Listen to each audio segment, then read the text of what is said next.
Now, we'll move from Munster over to Connacht. So obviously the Connacht Senior Football Championship quarterfinals happened over the weekend as well.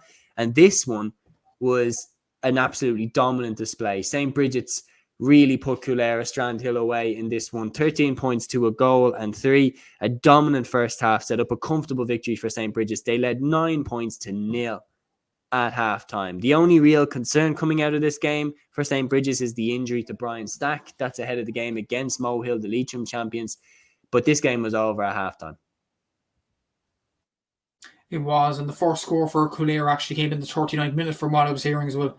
And, in a Connacht Championship, that's really not good enough. And fair play to them for winning this Sligo Championship. Fair play to Niall Murphy and the lads to go on and win it. But just not good enough, really. But Brigid's, you have to take their hat off to them. Incredible win for them. But Brian Stack, if that is correct, that is a huge loss. If he is, that game's next weekend against Mohill as well. So, if they were to lose him for that game, geez, that's an incredible loss. But I will say Ben O'Carroll, exceptional performance. He would have picked up Keith Byrne, no doubt about it. He would have, yeah, definitely. And that's a huge loss for that particular reason in general. But Ben O'Carroll, exceptional performance from him in particular, 6 points on the day.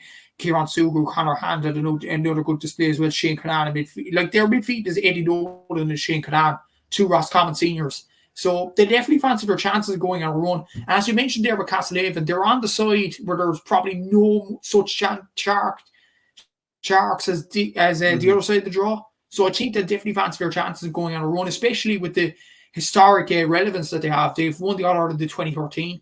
So that was an incredible display in its own right. They beat, I think, Ballymun Kickhams in the final in that season in particular. So they do have the pedigree, they do have the players, and especially if they get Brian Stack back sooner rather than later, then I think they definitely have a chance of upsetting a few teams in Connacht, especially Corofin maybe in the final if it comes to that. So exceptional display from St. Brigid's, but Coolera Strandhill, I was hearing some things that was actually branded about them that they wouldn't survive the intermediate Connacht Championship, which I think is a bit far. But it wasn't a good day out for them at all in this game, and deserving winners St. Brigid's.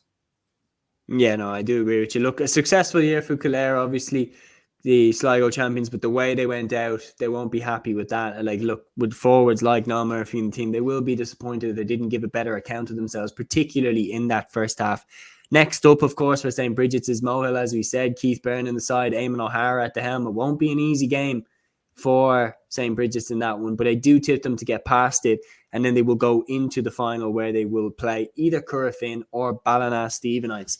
And speaking of Ballina Stephenites, they got their quarter-final victory, as many people expected that they would. Ballina Stephenites, 3-11, Fulham Irish, 5 points. So Pádraig O'Hara and Evan Regan were both absent for Ballina in this game. The goals came from Mikey Murray, Niall Feeney in the first half, leaving them 2-6 to 2 points ahead at the interval. And the third and final goal came in the second half from Conor McStay. Frank Irwin hit 4 points. Kieran Tracy hit 2.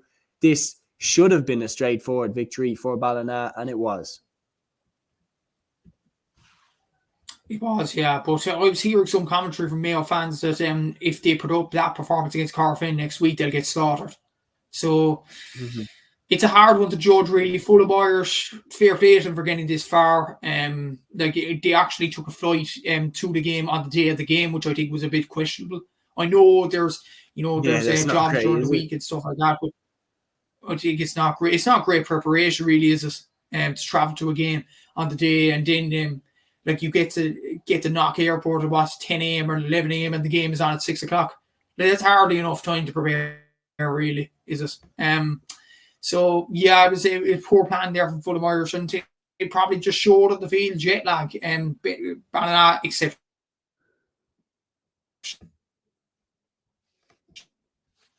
win, really, 15 points, but tougher tests still to come. Conor McStay.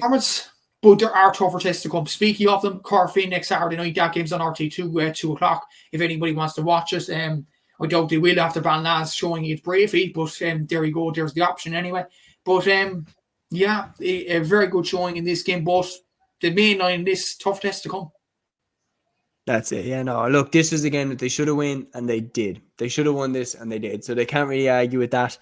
Corofin next is going to be a huge, huge test for Ballina, no doubt about it. I will be watching that game. I think I don't think Ballina will be as defensive. Corofin play lovely football as well. I think it should be a good game, but we'll see how it goes.